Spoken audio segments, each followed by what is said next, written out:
Tele vision programmes, live Bible studies, गैर मसीहों के और आपके अहम तरीन सवालात के जवाबात, कई हार्ट इश्यूज पर मबनी ईमान अफरोज यूट्यूब चैनल, नौजवानों के मसाइल, ऑनलाइन कोर्सेज, मेरी कई कुतुब के तराजम, बाइबल मुकद्दस की कई कुतुब की तफासीर और इस देश कीमत खजाना तक रसाई के लिए और बहुत कुछ और जानने के लिए विजिट कीजिए www.newlifeinstitute.org।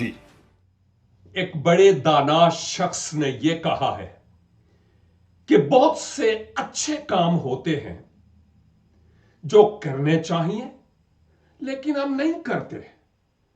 हम सोचते हैं कि ये लोग क्या कहेंगे, दुनिया क्या कहेगी, कोई मेरे बारे में क्या सोचेगा।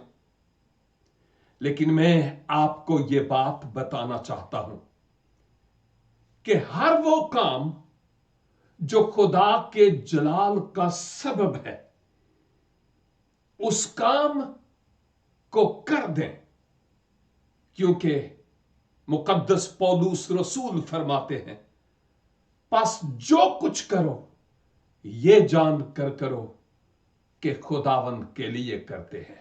अगर आप लोगों को खुश करते रहेंगे तो लोगों के गुलाम बन जाएंगे। और मुकद्दस पौलुस फिर कहते हैं, अगर मैं बंदों को खुश करता तो आज खुदावंद का बंदा ना होता। खुदावंद मुझे और आपको रास्ती के काम करते रहने का फजल अनायत फरमाए। God bless you.